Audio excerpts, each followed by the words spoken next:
Hello मेरी family, आज मैं आपके लिए लेकर आ गया हूँ सर्कल का पार्ट थर्ड। अगर आपको सर्कल के बारे में कुछ सीखना है, कुछ जानना है तो आप इस वीडियो को देख सकते हो, लिंक आपको ऊपर मिल जाएगा। और हाँ, सर्कल का पूरा चैप्टर चैनल पे अपलोड हो चुका है, उसका भी लिंक आपको ऊपर मिल जाएगा। तो आइए फिर स्टार्ट करते हैं।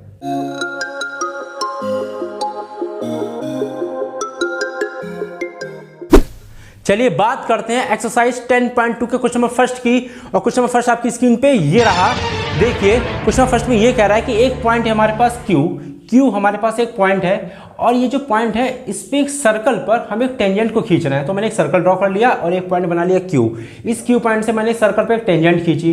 तो आपको पता है ना टेंजेंट क्या होती है भैया। देखो, एक सर्कल पर अगर कोई लाइन बाहर से सर्कल को टच करते हुए जाए ना, तो वो लाइन जो होती है उस सर्कल की टेंजेंट कहलाती है, वही होती है उस सर्कल की टेंजेंट। तो मैंने क्या करा, क्यू से इस सर्कल पर एक टेंजेंट खींच लिए। जहां पर टेंजेंट रुकी है ना, मैंने उसको दे दिया पी। क्या दे दिया? पी। आप अपनी मर्जी से कुछ भी दे सकते हो, ठीक है। तो मैंने पी दे दिया।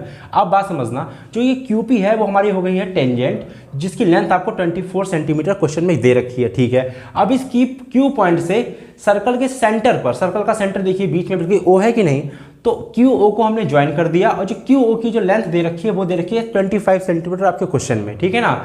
आपसे कह रहा है कि इस सर्कल की रेडियस फाइंड करिए। रेडियस का मतलब हो गया ओपी। क्या हो गया? ओपी फाइंड करना है हमको। क्लियर है? अब देखिए इसको किस तरीके से हम बनाते हैं, किस तरीके से इस क्वेश्चन को करते हैं। यही सेम टू सेम फिगर मैंने वहां बनाया है और यही सेम टू सेम फिगर मैंने यहाँ पे बना दिया। जो क्यूपी है वो हमारी टेंजेंट है, जो क्यू ओ है, ठीक ना, ये हमारी एक लाइन है जो कि क्वेश्चन में क्या रखा है कि हमको जो क्यू है वो 25 सेंटीमीटर दे रखा है। आपसे कह रहा है कि रेडियस निकालो। जो ओपी है वही तो हमारी रेडियस है भैया, तो हमको ओपी निकालना है। देखो किस तरीके से निकालेंगे। आपको अच्छे से एक बात पता है कि अगर किसी सर्कल पर ठीक है ना, कोई टेंजेंट और कोई रेडियस जहाँ पे मिलती हैं वहाँ पे 90 डिग्री का एंगल बनता है। तो ये टेंजेंट है और ये रेडियस है, तो जहाँ पे ये मिल रही है, मीट कर रही है, वहाँ पे जो एंगल बनता है वो बनता है 90 डिग्री का। तो ये एंगल हमारा 90 डिग्री का है। क्यों है? क्योंकि ये लाइन यानी कि टेंजेंट और रेडियस वो दोनों आपस में परपेंडिकुलर होते हैं। परपेंडिकुलर का मतलब होता है कि वहाँ पे 90 डिग्री का एंगल बनना बिल्कुल तय है। जहाँ भी परपेंडिकुलर वर्ड आ गया, आप तुरंत आंखें बंद करके वहाँ पे 90 डिग्री का एंगल रख दीजिए, बस बात खत्म। तो यहाँ पे 90 डिग्री का एंगल बनना बिल्कुल तय है, ठीक है भाई। इतना हमें समझ में आ गया। अब देखिए हमको ओपी कैसे फाइंड करनी है। हमको ओपी जो है रेडियस है वो हमको फाइंड करना है, क्वेश्चन में कह रहा है। तो आपको अच्छे से पता है कि जो ट्राइंगल बना है, ट्राइंगल ओ पी क्यू, ये एक राइट एंगल ट्राइंगल है। राइट एंगल ट्राइंगल का मतलब कि ऐसा ट्राइंगल जिसके तीनों एंगल में से 1 2 3 तीनों एंगल में से कोई एक एंगल 90 डिग्री का होता है, तो वो राइट एंगल ट्राइंगल होता है। तो ये हमारा राइट एंगल ट्राइंगल है। अगर इस तरीके का क्वेश्चन बन जाए और राइट एंगल ट्राइंगल बन जाए, तो वहाँ पे एक ही तरीका है, हम लगाते हैं पाइथागोरस थ्योरम। जिसको नहीं आती वो इस वीडियो को देख ले, 4 नंबर की आती है आपके एग्जाम में, ठीक है ना। मैंने बहुत अच्छे से समझा रखा है, एक्सप्लेन कर रखा है, प्रूफ कर रखा है, लिंक आपको ऊपर मिल जाएगा, ठीक है ना। तो हम ट्राइंगल लेंगे ओ पी क्यू, एक ही ट्राइंगल है हमारा, तो इसी को ले जाए in triangle O P Q triangle में देखिए किस तरीके से करेंगे, बाई पाइथागोरस थ्योरम। कौन सी लगाएंगे? पाइथागोरस थ्योरम हम लगाने वाले हैं, ठीक है ना। याद रखना भाई, पाइथागोरस थ्योरम हम लगाने वाले हैं, ठीक है ना। देखो पाइथागोरस थ्योरम क्या होती है, देखिए जो 90 डिग्री का एंगल होता है उसके सामने की जो साइड होती है वो हाइपोटेनियस होती है। तो यहाँ पे जो थ्योरम होती है वो होती है हाइपोटेनियस का square is equal to perpendicular का स्क्वायर प्लस बेस का स्क्वायर। आप बेस और परपेंडिकुलर इधर उधर कर सकते हो, लेकिन हाइपोटेनियस को आपको टच नहीं करना है, ठीक है। क्लियर है बात? ठीक है। आप ये भी लिख सकते हैं हाइपोटेनियस का square is equal to base का स्क्वायर प्लस परपेंडिकुलर का स्क्वायर, कोई दिक्कत नहीं। अब देखो इसमें हाइपोटेनियस, बेस और परपेंडिकुलर क्या है, ठीक है, देखते हैं हम। देखो भाई 90 के सामने जो साइड होती है वो हाइपोटेनियस होती है, ऑलवेज कहते हैं फिक्स है, इसको कोई दुनिया में चेंज नहीं कर सकता। 90 के सामने जो साइड होती है वो होती है हाइपोटेनियस। जो क्यू ओ है वो हमारी हाइपोटेनियस है, तो हाइपोटेनियस के प्लेस पे क्यू ओ स्क्वायर है, मैंने स्क्वायर लगा दिया, इज इक्वल टू फिर है पी। पी हमारा है परपेंडिकुलर, तो ये देखो परपेंडिकुलर क्या है, तो यहाँ पे ये तो हाइपोटेनियस हो गई, तो या तो ये परपेंडिकुलर है या तो ये परपेंडिकुलर है, तो दोनों में से कुछ भी रख लो परपेंडिकुलर। हाँ जी हाँ, बिल्कुल कुछ भी, चाहे ये रख लो चाहे ये रख लो, एक ही बात है, कोई भी गलत नहीं है, बिल्कुल सही है। तो मैंने मान लिया कि चलो हमारा क्यूपी जो है वो परपेंडिकुलर है, कोई दिक्कत नहीं। अगर ये परपेंडिकुलर है क्यूपी, तो बेस क्या हुआ, ये तो हाइपोटेनियस, ये परपेंडिकुलर, तो बेस हुआ हमारा ओपी। तो बेस हमारा है ओपी, और ओपी की तो वैल्यू हमको फाइंड करनी, क्योंकि ओपी हमारी क्या है, रेडियस है इस क्वेश्चन की। तो देखो ओ क्यू कितना है, ओ क्यू हमारा 25, तो ओ क्यू के प्लेस पे 25, इसका स्क्वायर कर देंगे, ठीक है, इक्वल टू फिर हमारा ओपी कितना 24, तो 24 का भी हम स्क्वायर कर देंगे, ठीक है, प्लस OP हमें निकालना है, इसको हम छेड़ेंगे नहीं। 25 का स्क्वायर होता है 625, यानी कि 25 की 2 बार मल्टीप्लाई कर लो यही आएगा। 24 का स्क्वायर होता है 576, यानी 24 की 2 बार मल्टीप्लाई कर लो यही आएगा। प्लस OP का स्क्वायर ऐसे छोड़ दो कि इसकी तो वैल्यू हमको फाइंड करनी है, ठीक है। अब देखो हम क्या करेंगे, OP को अकेला करेंगे। कैसे करेंगे, ये वाली जो चीज़ है ना कि प्लस में उधर जाएगी माइनस में हो जाएगी, क्योंकि कोई भी चीज़ अगर इक्वल टू इधर उधर जाती है तो साइन को चेंज करती है, ये बात पता होनी चाहिए। उधर जाएगी तो माइनस में हो गई, तो माइनस में हो गई। इक्वल टू में क्या लिखा है, OP का स्क्वायर, ठीक है, लिख दिया हमने जो लिखा हुआ था। अब जब आप इसमें से इसको माइनस करोगे तो 15 में से 6 जाएंगे तो कितने बचेंगे, 15 में से 6 जाएंगे तो 9 बचेंगे भाई, सीधी सी बात है। और यहाँ बचा 4, यहाँ बचेगा 4, ठीक है। OP का स्क्वायर लिखा हुआ है। अब समझना, स्क्वायर उधर जाता है, इस साइड जाएगा स्क्वायर, तो अंडर रूट में कन्वर्ट होता है, तो 49 के ऊपर अंडर रूट लग जाता है, इसे याद रखना। तो OP हमारा हो गया। और 7 का अंडर रूट कितना होता है, 49 का अंडर रूट कितना होता है, 49 का, एक सेकेंड, 49 का अंडर रूट होता है 7, कितना होता है 7, तो OP की जो वैल्यू आई वो आ गई 7। अंडर रूट तो आपको निकालना आता है कि नहीं आता है, और ये सेंटीमीटर में चल रहा है तो आंसर किस में आएगा, सेंटीमीटर में। तो OP की वैल्यू निकाला, यही हमारा क्वेश्चन है। तो ज़्यादातर क्वेश्चन में हम पाइथागोरस का इस्तेमाल करेंगे, तो इसको अच्छे से समझ लो कि पाइथागोरस हमेशा राइट एंगल ट्राइंगल पे ही लगता है, वरना नहीं लगता है। तो क्वेश्चन फर्स्ट खत्म। अब बढ़ते हैं क्वेश्चन नंबर 2 की तरफ। ओके, चलिए बात करते हैं सेकंड क्वेश्चन के। सेकंड क्वेश्चन आपकी स्क्रीन पे ये रहा। देखिए सेकंड क्वेश्चन में कह रहा है कि एक सर्कल है हमारे पास, इस सर्कल में 2 टेंजेंट है। पहली टेंजेंट है TP, दूसरी टेंजेंट है TQ। ये 2 टेंजेंट है भैया, हमने पहले लिख दिया है कि दोनों टेंजेंट है। और आपसे कह रहा है कि एक हमको एंगल दे रखा है, जो एंगल हमारे पास है वो है POQ, बीच में O है ना, तो एंगल O पे ही बनेगा, ठीक है ना। तो POQ जो एंगल है वो 110 यानी 110 डिग्री का दे रखा है। आपसे कह रहा है कि PTQ निकालो, PTQ यानी कि इसकी वैल्यू हमको फाइंड करनी है। अब देखो कैसे करनी है, आपको एक बात अच्छे से पता है कि अगर कोई सर्कल है हमारे पास, इस सर्कल पर अगर कोई टेंजेंट ऐसे टच करते जाती है, ठीक है ना, और ये रेडियस है, ठीक है ना, ये रेडियस है, तो ये जो टेंजेंट है उस रेडियस से हमेशा पेरपेंडिकुलर होता है। पेरपेंडिकुलर का मतलब 90 डिग्री के 2 एंगल बनाएगा। तो भैया ये देखो रेडियस है और ये टेंजेंट है, तो यहाँ पे जो एंगल बनेगा वो बनेगा 90 डिग्री का। कितने डिग्री का, 90 डिग्री का। और ये भी टेंजेंट है और ये रेडियस है, तो यहाँ पे जो एंगल बनेगा वो भी बनेगा हमारा 90 डिग्री का। तो दोनों एंगल हमारे 90 डिग्री के बनेगी, बिल्कुल पक्का है ये, ठीक है ना। इसको लिख लेते हैं, ठीक है ना। तो TPO, तो एंगल TPO जो बनेगा इक्वल टू किसके होगा, इक्वल टू एंगल TQO के, एंगल TQO के इक्वल होगा, ठीक है ना। और ये कितने डिग्री के होंगे, दोनों 90 डिग्री के होंगे। रीज़न क्या है, यहाँ पे रीज़न लिख दो कि टेंजेंट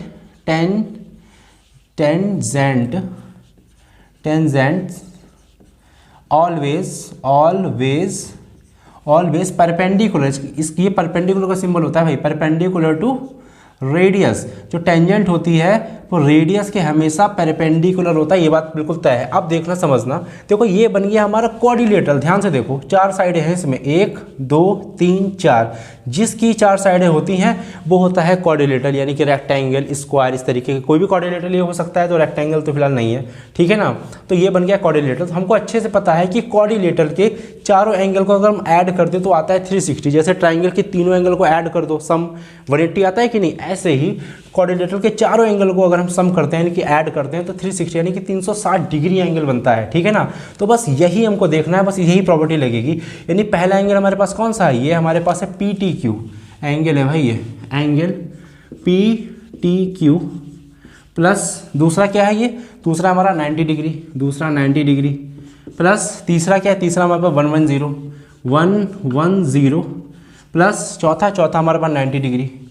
बात समझ में आई। इन चारों को अगर हम ऐड करते हैं तो हमारा आएगा 360 डिग्री। ये प्रॉपर्टी होती है, कोई आपको प्रूफ नहीं करना है। इसको लिख दो angle sum property ASP, angle sum property of Q for quadrilateral, बस इतना लिख दो, angle sum property of quadrilateral.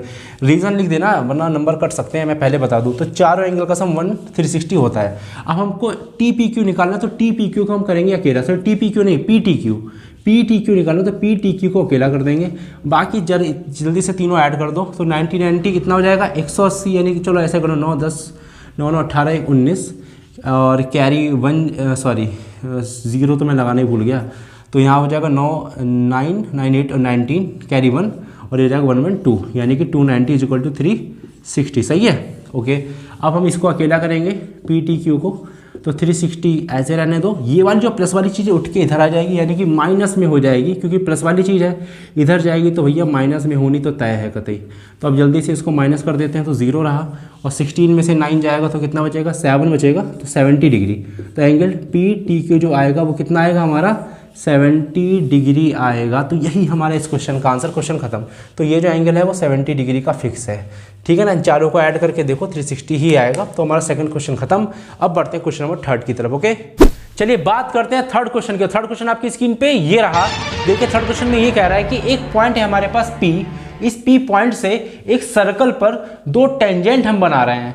पहली टेंजेंट है हमारे पास PA और दूसरी टेंजेंट है हमारे पास PB, और इन दोनों टेंजेंट के बीच जो एंगल बन रहा है ना वो बन रहा है 80 डिग्री का एंगल। तो ये जो फिगर है वो मैंने इस तरीके से यहाँ पे बना लिया, ठीक है। ये सर्कल है और 2 टेंजेंट है PA और PB, देखिए यहाँ पे लिखा हुआ है। इन दोनों के बीच जो एक एंगल बन रहा है वो बन रहा है 80 डिग्री। जो इस एंगल को हम कह रहे हैं वो कह रहे हैं इंक्लाइंड। क्या वर्ड यूज रहा है, इंक्लाइंड। तो आप तुरंत समझ जाओ जो इंक्लाइंड है वो इन दोनों टेंजेंट के बीच में ही बनेगा, इधर कहीं नहीं बनेगा एंगल, इन दोनों टेंजेंट के बीच में ही बनेगा। आपसे कह रहा है क्वेश्चन में कि आप क्या करो, एंगल POA फाइंड करो। अब POA कैसे निकालोगे, तो देखो मैंने क्या करा कि इस रेडियस को यानी O को A से जोड़ दिया और O को C से जोड़ दिया।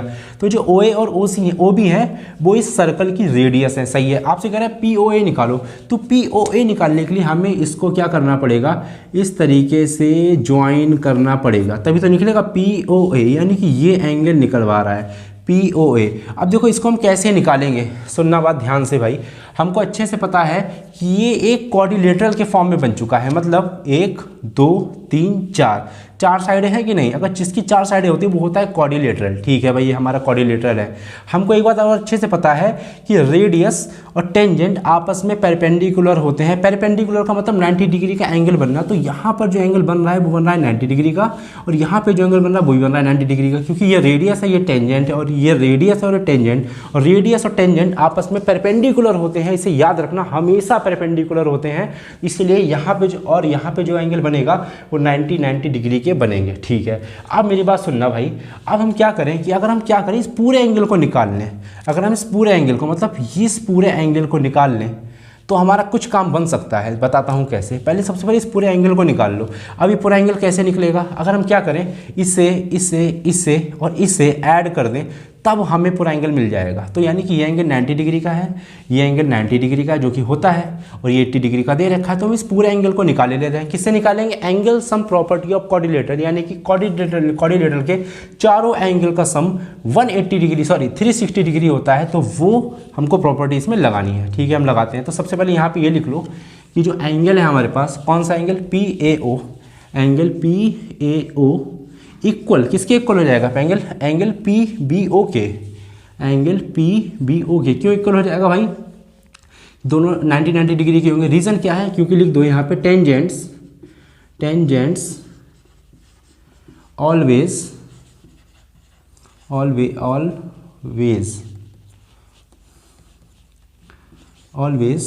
परपेंडिकुलर टू रेडियस के परपेंडिकुलर होता है। क्या परपेंडिकुलर होता है, टेंजेंट, तभी जो होता है वो 90 डिग्री के एंगल बनाता है, ठीक है। अब हमको क्या करना है कि इन चारों एंगल को ऐड कर दो। तो पहला एंगल हमारे पास क्या है, 90 डिग्री का, प्लस दूसरा एंगल है हमारे पास 80 डिग्री का, प्लस तीसरा एंगल हमारे पास है फिर से 90 डिग्री का, ठीक है, प्लस, और चौथा मेरे पास ये तो पता नहीं है, तो चौथा एंगल हमारे पास हो जाएगा AOB। कौन सा एंगल हो जाएगा, AOB को हम फाइंड कर लेंगे, तब हमें POA जरूर मिल जाएगा। तो हम पहले AOB को फाइंड करेंगे।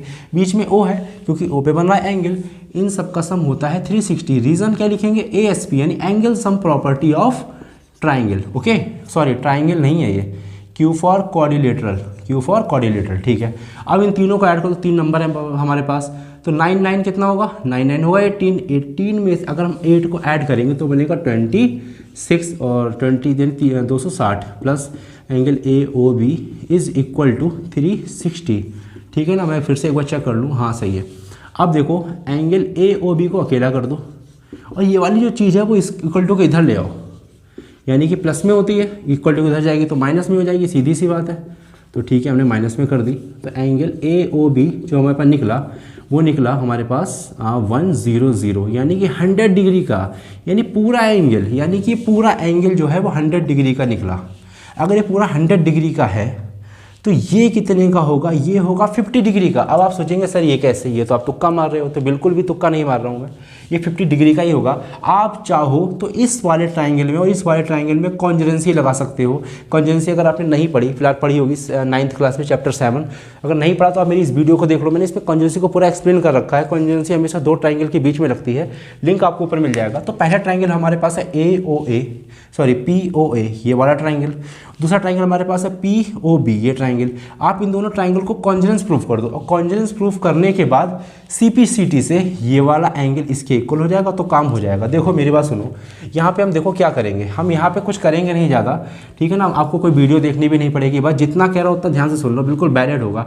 हम यहाँ पे ये मान लेंगे कि जो PAO है, मतलब ट्राइंगल हमारे पास, ट्राइंगल PAO जो ट्राइंगल है, ट्राइंगल PAO जो ट्राइंगल है वो कॉन्जरेंस हो जाएगा। किसके कॉन्जरेंस है, ट्राइंगल POB के, ठीक है ना। इसको हम लेके चलेंगे। ये बात भैया होती है तो आपको प्रूफ नहीं करना है, ये होता है, ठीक है ना, ये होता ही है कि ट्राइंगल POA, ये छोटा वाला ट्राइंगल और ये छोटा वाला ट्राइंगल दोनों आपस में कॉन्जरेंस है, सही है। अगर ये दोनों आपस में ट्राइंगल कॉन्जरेंस है तो इसके जितने करस्पॉन्डिंग पार्ट होंगे वो सब इक्वल होंगे। तो यानी कि ये वाला इस वाले ट्राइंगल में ये वाला एंगल और इस वाले ट्राइंगल में ये वाला एंगल आपस में इक्वल होगा। क्यों इक्वल होगा, क्योंकि दोनों ट्राइंगल कॉन्जरेंस है। तो हम ये लिख सकते हैं angle POA is equal to angle POB, angle POB के इक्वल हो जाएगा, ठीक है ना। यहाँ पे रीजन लिख दो CPCT का फुल फॉर्म होता है corresponding parts of congruence triangle. अगर दो ट्राइंगल कॉन्जरेंस हैं तो उसके ऑल पार्ट्स इक्वल होंगे, यानी ये वाले साइड इसके इक्वल, ये वाली साइड इसके इक्वल, ये वाला एंगल इसके इक्वल, ये वाला एंगल इसके इक्वल, ये वाला एंगल इसके इक्वल, सब कुछ आपस में इक्वल होता है भाई, ठीक है ना। तो ये दोनों आपस में एंगल इक्वल है। तो यानी कि हमने अभी निकाला ये AOB, तो AOB को हम तोड़ सकते हैं, किस में तोड़ सकते हैं, अगर सुनो आज डायरेक्टली कर लो, बात खत्म, कुछ नहीं करना है। यहाँ पे लिख दो इक्वेशन 1, कुछ नहीं करना, और शॉर्ट में समझा दूँ। अब दिमाग लगाओ कि अगर ये जो है 100 का है तो ये 50 और 50 का होगा कि नहीं होगा, बताओ। ये दोनों आपस में बराबर है, यानी कि ये भी बराबर है, ये भी बराबर। अगर मैं तो कह दूँ कि ये 50 है तो ये बचा हुआ भी तो 50 होगा, तो यानी दोनों 50% डिग्री की होंगी। यानी हम लिख सकते हैं जो POA है, एंगल POA है, वो कितने का होगा, 50 डिग्री का होगा। और यहाँ पे लिख दो फ्रॉम इक्वेशन 1, ठीक है ना। देखो भाई, आपको मैंने कॉन्जरेंसी नहीं करवाई, क्यों, रीज़न क्योंकि मैं क्वेश्चन को ज़्यादा बड़ा नहीं करना चाहता, क्योंकि क्वेश्चन इतना ज़्यादा इंपॉर्टेंट नहीं है कि मैं बहुत बड़ा क्वेश्चन करूँ। अगर आप कॉन्जरेंसी लगाना चाहते हो तो लगा सकते हो, मैं रोकूंगा नहीं। वीडियो मैंने बना रखी है, वीडियो देख के लो, आप तब सीख जाओगे अच्छे से। नहीं लगाओगे तो कोई दिक्कत नहीं, आप यहाँ तक 100 निकाल लो, आप समझ जाओ कि ये दोनों ट्राइंगल आपस में कॉन्जरेंस है। अगर कॉन्जरेंस है तो ये वाला एंगल और ये वाला एंगल इन दोनों ट्राइंगल का बराबर होगा, CPCT corresponding part of congruence triangle. अगर ऐसा है कि ये दोनों ये वाला एंगल और ये वाला एंगल आपस में इक्वल है तो ये पूरा 100 है। आप खुद दिमाग लगाओ कि अगर ये 100 है तो ये 50-50 का ही तो होगा, कॉमन सेंस की बात है भैया। ये 100 है अगर, तो ये 50 का होगा, ये भी 50 का होगा, तो बस 50 डिग्री आंसर, खत्म क्वेश्चन, बस हो गया क्वेश्चन 3। अब बढ़ते हैं क्वेश्चन नंबर 4 की तरफ, ओके। चलिए बात करते हैं 4th क्वेश्चन के। 4th क्वेश्चन आपकी स्क्रीन पे ये रहा। देखिए 4th क्वेश्चन में ये कह रहा है कि एक सर्कल पर कोई डायमीटर है, इन डायमीटर की जो इंड्स है ना, इन दोनों इंड्स पर हम दो टेंजेंट अगर खींचते हैं तो ये दोनों टेंजेंट आपस में पैरेलल होंगी, ये कह रहा है। तो इस फिगर को मैं यहाँ बना ले रहा हूँ, देखिए मैंने बना लिया। यहाँ पे कह रहा है कि सर्कल है, इस सर्कल पर देखिए दो टेंजेंट हैं, और दो टेंजेंट मैंने खींची कैसे, कि डायमीटर है ना, इस डायमीटर का पहला एंड है ये और इस डायमीटर का दूसरा एंड है ये। अगर मैं इस डायमीटर के एक एंड पर एक टेंजेंट खींचता हूँ, इस डायमीटर के दूसरे एंड पर एक टेंजेंट खींचता हूँ, तो ये दो टेंजेंट जो आपको दिख रही है, पहली टेंजेंट और दूसरी टेंजेंट, ये दोनों टेंजेंट आपस में पैरेलल होती हैं। ये कह रहा है कि प्रूफ करके दिखाओ।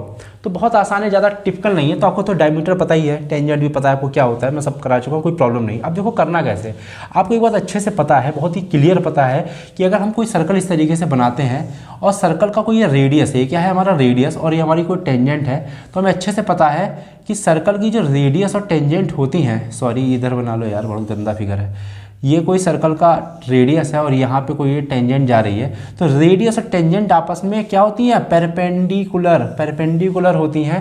पेरपेंडिकुलर का मतलब 90 डिग्री के दो एंगल बनाती हैं। तो हमें ये बात तो क्लियर है कि मान लिया कि यहाँ से यहाँ तक की रेडियस और यहाँ से यहाँ तक ये रेडियस, भाई डायमीटर का आधा कर दो, वही तो होती है रेडियस। तो ये रेडियस है, तो यहाँ पे 90 डिग्री के दो एंगल बनेंगे और यहाँ भी 90 डिग्री के दो एंगल बनेंगे, ठीक है। ये प्रॉपर्टी होती है। ये क्या कौन सी प्रॉपर्टी होती है, ये है थ्योरम 10.1। थ्योरम 10.1 मैंने सब कुछ करवा रखा भैया, प्लेलिस्ट देख लो, आई बटन में है, सब कुछ मिल जाएगा, हर चीज़ मिल जाएगी, ठीक है ना। थ्योरम 10.1 है, ठीक है ना। ये कहती है कि अगर कोई रेडियस और कोई टेंजेंट आपस में परपेंडिकुलर होते हैं तो वहाँ पे 90 डिग्री के दो एंगल बनते ही बनते हैं और परपेंडिकुलर होते ही होते हैं, सही है। अब हमको प्रूव करना है कि दोनों पैरेलल होंगी कि नहीं। तो आपने क्लास 9th में चैप्टर 6 लाइन्स एंड एंगल में चीज़ पढ़ी होगी, ट्रांसवर्सल एंड पैरेलल लाइन। पढ़ा है कि नहीं पढ़ा है तो आप इस वीडियो को देख लो, फिलहाल मैं आपको समझाने वाला हूँ, कोई टेंशन नहीं है, ठीक है ना। अगर आप और डिटेल में समझना चाहते हो तो इस वीडियो को देख लो, मैंने इसमें समझा रखा ट्रांसवर्सल पैरेलल लाइन, ठीक है ना। अब देख सकते हो, फिलहाल मैं आपको बता दूँ तो होता क्या है ये। देखो भैया, अगर क्या होता है कि दो पैरेलल लाइन इस तरीके से हैं और इसको कोई ट्रांसवर्सल लाइन ऐसे कट करते जा रही है, कैसे भी जाए, ऐसे पैरेलल लाइन है, ऐसे कोई ट्रांसवर्सल लाइन कट करती जाती है, तो यहाँ पे कुछ 8 एंगल बनते हैं, ठीक है ना, ये 8। तो इनकी कुछ प्रॉपर्टी होती है, आपस में इक्वल होते हैं, इनका सम 180 होता है, मतलब काफ़ी कुछ प्रॉपर्टीज़ होती हैं। तो आपको सब नहीं पढ़नी, कुछ पढ़नी है। देखो कैसे, अगर मैं मान लूँ कि ये दोनों पैरेलल है, मान लो पैरेलल है, और ये कोई ट्रांसवर्सल लाइन जा रही है जो ट्रांसवर्सल है, मान लो कि ये AB है, ठीक है ना, ये CD है, और ये कोई डायमीटर हमारा EF ले लो, क्या ले लो इसे, EF। तो मैं मान लूँ कि जो AB और CD है वो एक पैरेलल लाइन है और EF हमारा ट्रांसवर्सल है। तो हम क्या कर सकते हैं, इसको प्रूव कर सकते हैं। तो इसको प्रूव करने का यही तरीका है बस, और कोई तरीका नहीं है। हमको देखो क्या आप अच्छे से पता है, हमको अच्छे से ये बात पता है कि ये वाला जो 90 डिग्री का एंगल है और ये वाला जो 90 का है, ये वाला जो 90 का है और ये वाला जो 90 का, सब कुछ आपस में बराबर है, ठीक है, बराबर है। तो हम ये कह सकते हैं ये वाला 90 डिग्री का एंगल इस वाले 90 के इक्वल है। बताओ सही है कि नहीं, ये वाला 90 डिग्री का एंगल इस वाले 90 डिग्री के इक्वल है। तो इसको हम 90 डिग्री नहीं लिखेंगे, इसको हम लिखेंगे एंगल 1, इसको हम लिखेंगे एंगल 2, इसको लिखेंगे एंगल 3 और इसको लिखेंगे एंगल 4। आपको 90 नहीं लिखना है, तो आप यहाँ पे ये लिखिए कि angle 1 is equal to angle 4 और angle 2 is equal to angle 3, angle 2 is equal to angle 3। आपको ये सब बनाना नहीं है, ठीक है ना, मैं पहले बता दूं आपको ये सब नहीं बनाना है, ये तो मैंने सिर्फ आपको समझाने के लिए बनाया था, ये नहीं बनाना है। बस आपको ये लिखना है कि angle 1 is equal to angle 4 और angle 2 is equal to angle 3, जो कि हमको पता है कि ये 90 डिग्री के हैं, ये भी 90 डिग्री के हैं, ठीक है ना। तो हम ये तो लिख सकते हैं कि एंगल 1 जो है वो एंगल 4 के इक्वल है, एंगल 2 एंगल 3 के इक्वल है। ये कैसे इक्वल है, इसको लिखेंगे internal opposite angle, sorry internal नहीं, इंटरनल लिख सकते हैं, internal opposite angle, internally opposite angles, opposite angles. Internal opposite का मतलब होता है कि इंटरनल का मतलब होता है अंदर, तो देखो अंदर बने हैं, सब अंदर है सर्कल के। अपोजिट का मतलब इस तरीके से क्रॉस करें, वो अपोजिट है, ठीक है ना, ये अपोजिट है। तो इंटरनल अपोजिट एंगल जो होते हैं वो इक्वल है। अगर ऐसा है तो हम ये लिख सकते हैं जो EF है, सॉरी जो AB है वो CD के क्या है, पैरेलल। जो AB है वो पैरेलल किसके है, CD के। बस यही क्वेश्चन में प्रूव करना था, प्रूव्ड, बस और कुछ नहीं। इस क्वेश्चन को बस समझने वाला क्वेश्चन है, थ्योरिकल क्वेश्चन है, ठीक है ना, थ्योरिकल क्वेश्चन है ये, ठीक है ना। आपको इसी तरीके से प्रूव कर सकते हो कि ये एंगल इसके इक्वल है और ये एंगल इसके इक्वल है।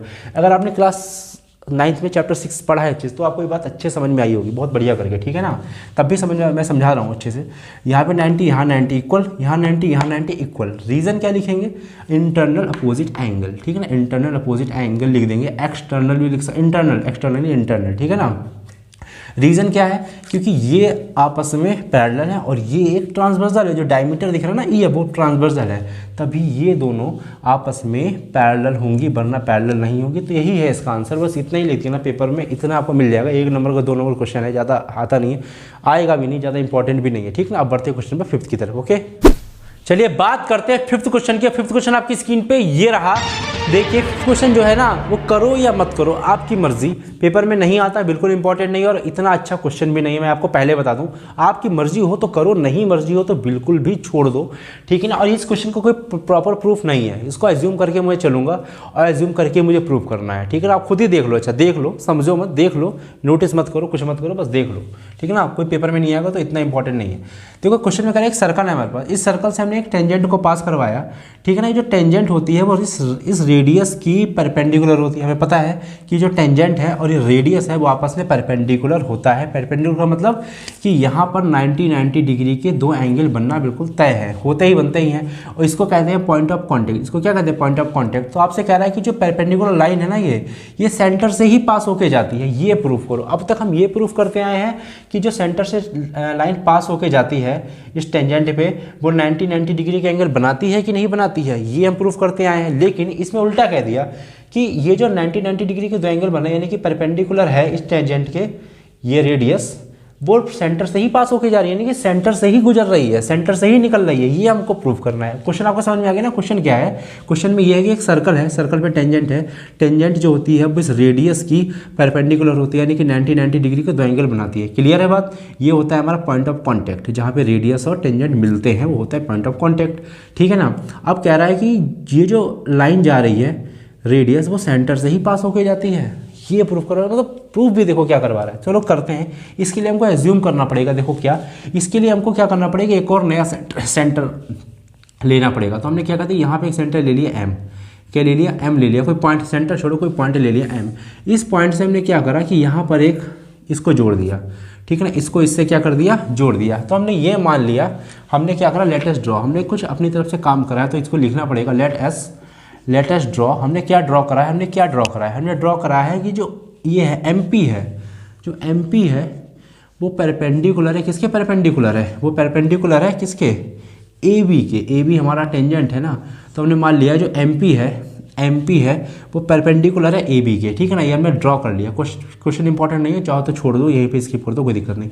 एमपी है परपेंडिकुलर ए बी की, ये चीज़ हमने ड्रॉ कर ली। ठीक है, अब हमको क्या करना है, हमको एक बात अच्छे से पता है कि ये वाली जो लाइन है OP, ये भी तो भैया परपेंडिकुलर है AB के, तो हम ये भी तो लिख सकते हैं जो OPA है, कौन सा है, ओ। देखो अगर ये दोनों आपस में परपेंडिकुलर, तो हमें अच्छे से पता है कि MBP एंगल MPB ये कितने डिग्री का होगा, 90 डिग्री का होगा। यार दिमाग लगाओ ना अपने आप, 90 डिग्री का होगा कि नहीं होगा। अगर ये MP जो है AB के परपेंडिकुलर है, हमने ड्रॉ करा है, लेटेस्ट ड्रॉ मतलब माना है, होता नहीं है, माना है, तो ये जो एंगल बनेगा, ये छोटा वाला ये 90 डिग्री का बनेगा। ठीक है, और लेकिन हमें एक बात तो अच्छे से पता है कि अगर कोई लाइन जो है अगर सेंटर से जा रही है तो वो 90 डिग्री एंगल बनाती है, ये बात तय होती है। तो हम ये भी यहाँ पे लिख सकते हैं, इसको इक्वेशन 1 दे दो।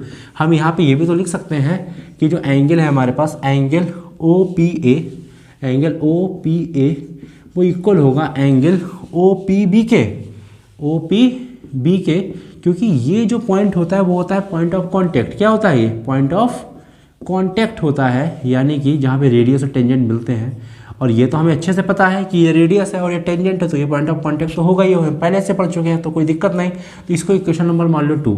अब आप एक चीज़ नोटिस करो कि ये दोनों आपस में अगर इक्वल है, ठीक है ना, इक्वल है, मतलब ये वाला एंगल और ये वाला एंगल OPA यानी ये वाला एंगल और एंगल OPB यानी ये वाला एंगल अगर आपस में इक्वल है तो कितने डिग्री के होंगे, ऑब्वियसली 90 डिग्री के हैं भाई। 90 डिग्री के हैं कि नहीं, इक्वल है तो 90 डिग्री के होंगे ही होंगे। ठीक है भाई, 90 डिग्री के हो गए, तो हम देखेंगे कि ये भी 90 डिग्री का है और ये भी दोनों 90 डिग्री के हैं। तो इक्वेशन 1 इक्वेशन 2 से फ्रॉम इक्वेशन 1 एंड 2 से क्या हो सकता है कि ये और ये तीनों आपस में इक्वल होंगे कि नहीं होंगे। आप खुद दिमाग लगाओ कि ये वाला भी 90 डिग्री, ये वाला भी पूरा 90 डिग्री, तो ये तीनों ये और ये आपस में इक्वल होंगे। तो हम लिख सकते हैं angle MPB is equal to angle OPA is equal to angle OPB, आपस में इक्वल होंगे। अगर ये तीनों आपस में इक्वल होंगे तो इसका मतलब क्या हो गया, इसका मतलब ये हो गया कि ये तीनों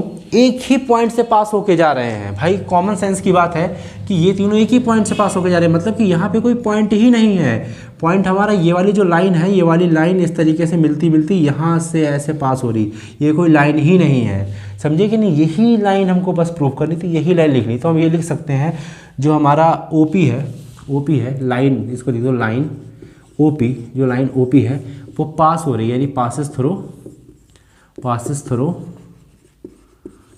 थ्रू द सेंटर।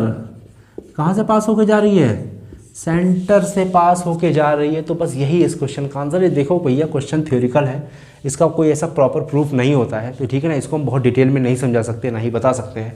तो अगर आपको समझ में आ जाए तो अच्छा है, नहीं समझ में आया तो कोई दिक्कत नहीं, क्योंकि ये क्वेश्चन इंपॉर्टेंट नहीं, पेपर में नहीं आता है, इतना इंपॉर्टेंट भी नहीं है। अच्छा लगे तो लाइक कर देना, शेयर कर देना, सब्सक्राइब कर देना। और यार मुझे इंस्टाग्राम पे आप पीछा कर सकते हो maths.future। तो मिलते हैं नेक्स्ट वीडियो में, तब तक के लिए बाय बाय।